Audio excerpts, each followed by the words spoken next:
Hello and welcome. My name is Mauricio Carvallo. I'm a PhD student at the University of British Columbia working with Professor Stephanie Chang on the Resilient Coasts Canada project, also known as Resiliency.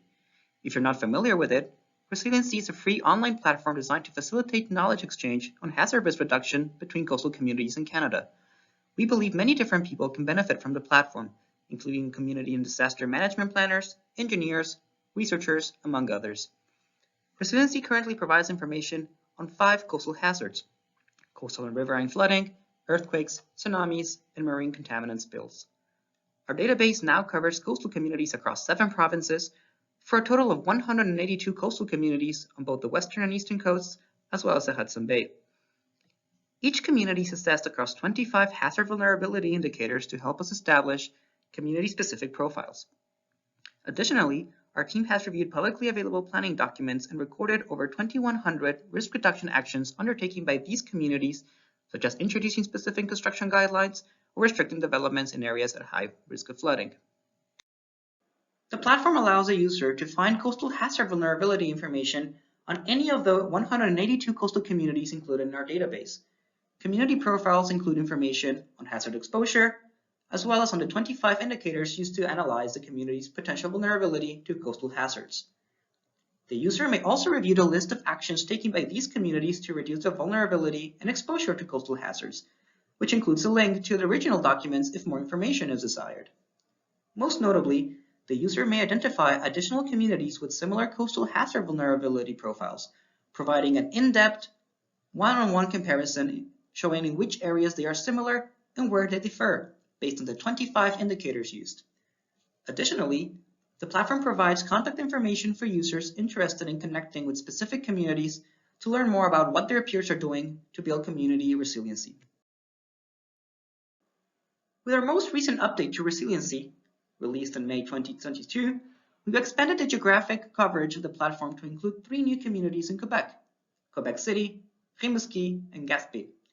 And we have updated the actions recorded for several communities in British Columbia, Quebec, and Nova Scotia. We've continued to improve the web design and user interface based on user feedback, and we have fixed some minor bugs. One of the most important updates to the user interface concerns a tool for finding similar communities in relation to a reference community. The layout of the map has been reworked, and the user is now able to see a list of the 10 most similar communities based on the filters being applied. And on that note, the new filter selection window allows the user to easily choose which community characteristics to include in the hazard vulnerability similarity index calculations, as well as determining the subset of communities to consider based on hazard exposure and the kind of actions that have been taken. Beyond being a tool to facilitate exchanges between communities, the data from the Resiliency platform has a lot to tell us. This year, we were able to prepare a number of analysis reports looking into specific regions, hazards, and kinds of actions. 2 of them are already available on our website, with the rest expected to follow shortly. We hope that it will provide interesting insight both for researchers and practitioners. Additionally, through MEOPAR's Knowledge Mobilization Fund, we started to translate relevant platform documentation into French. So far, over 18,000 words of content have been translated, including the platform tutorial, which we hope will make the website more accessible to Francophone users across the country. We would also like to share some of our most recent findings with you. We found that communities appear to be focused on 2 main coastal hazards: riverine flooding, first of all, where 90% of all communities have undertaken at least one action to address flooding risks, and coastal flooding, where 80% have undertaken at least one action. In terms of the implementation stage, roughly 60% of all documented actions for all hazards were at an implementation level. And when looking at it in terms of communities, we have found that the vast majority of communities have a mixture of groundward actions and those at an implementation stage, with relatively few communities exclusively undertaking groundward actions. While previous research has provided insight into how communities with similar characteristics tend to take similar adaptation actions, some trends have emerged across community groups. Land use regulations remain the most common type of action among all communities, including most population and income level groups. This could be due to the fact that land use regulations are relatively easy, inexpensive, and quick to implement, and could serve a variety of purposes for controlling and restricting development. We can also see that communities in the higher income level group have wider action portfolios, with more than half of all communities undertaking actions in each category, except for financing.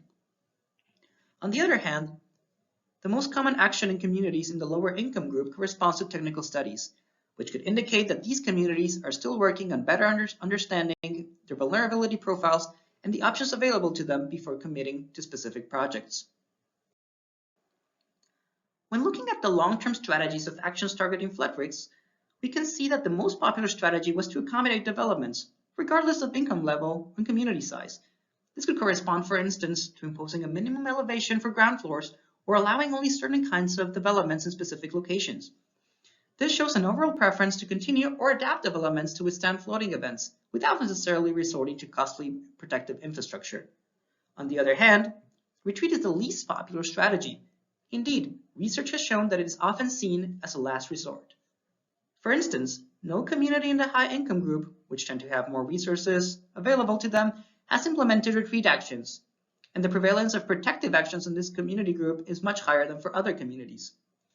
If you're interested in finding out more, we'll be releasing a full report on these findings in the near future, which will be available to our website.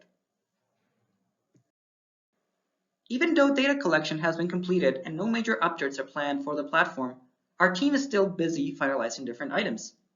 We will continue to upload to our platform the remaining analysis reports, which include 2 reports on actions that BC coastal communities are taking to address wildfire risks and how they are using land use regulations to address flooding risks.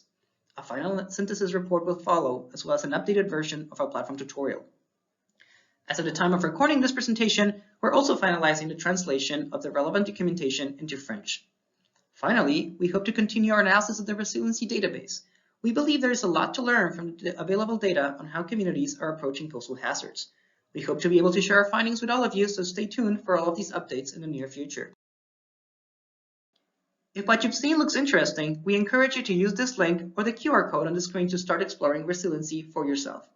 On behalf of our entire research team, thank you for taking the time to learn more about resiliency, and I look forward to meeting you and taking your questions during the discussion session.